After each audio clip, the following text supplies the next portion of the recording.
This is episode 2 of 4 where I go through my work and break down the lighting, talk a little bit about the scene. These are the lighting diagrams that I build before every set. I'm just basing what we're going through off them. If you want some of these diagrams, I'm very happy to give them to you for free. Just kind of comment in the comment section and we can make a plan. For this scene, it's a bar scene, dimly lit, moody, a lot of tone, and the wide's beautiful. The problem was the close-ups, but let's go through the wide and then we'll jump into the close-ups. So for the scene, we've got a lot of practical lights. We've got practical over here, practical over here, over here, over here, over here, over here, over here. Kind of get the point. What was really nice, we had Pion, which is art director on this job. He did a fantastic job with his team. What was really nice is he strung all these fairy lights up, and it's beautiful. It adds so much depth and style to the overall frame. We have these fridge lights over here.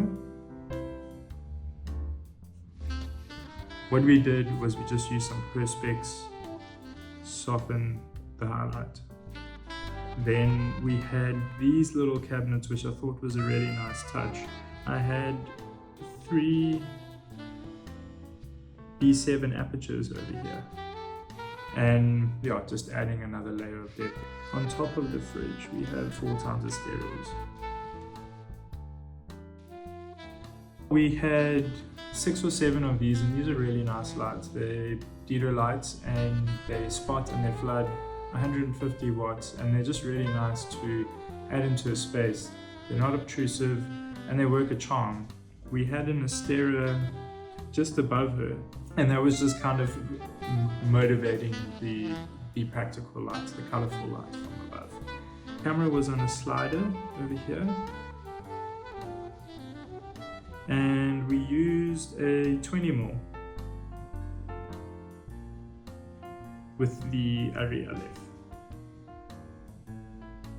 Jumping into the close-up scene, I think what happened here was the time pressure and the lack of experience together just went a team. These things happen, and you only get better through experiences like this. It's just the nature of growing and learning your craft. So I'm going to start off with the key 2x2 light mat over here. What I think really takes away from this image is you can see this purple highlight hitting her over there, and that was from the Astera that I spoke about in the wide shot. I should have turned that off. The next thing is I had a Dido light coming down, and it was hitting this countertop and bouncing and hitting her over here. So you got this mixed tone of light. You've got like an orange, you've got this purple, lights bouncing everywhere, it's not shaped.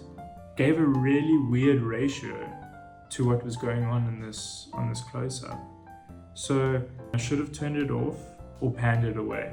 I had a 300D on a spot, and it was hitting the side of her face here. So that edge light. I was trying to motivate this.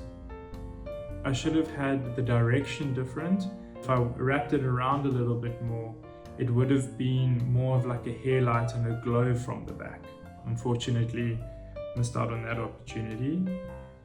See these dark pockets over here.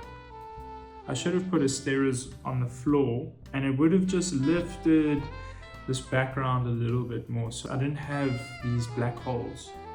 I had Asteras. It would be nice to know what you guys think of the actual frame, how you would have lit it differently.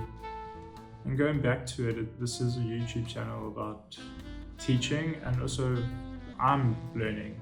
So it's nice to have these constructive feedback sessions where everyone can learn from one another. When you have these conversations, there's a lot of aha moments. So thanks guys, see you on episode 3.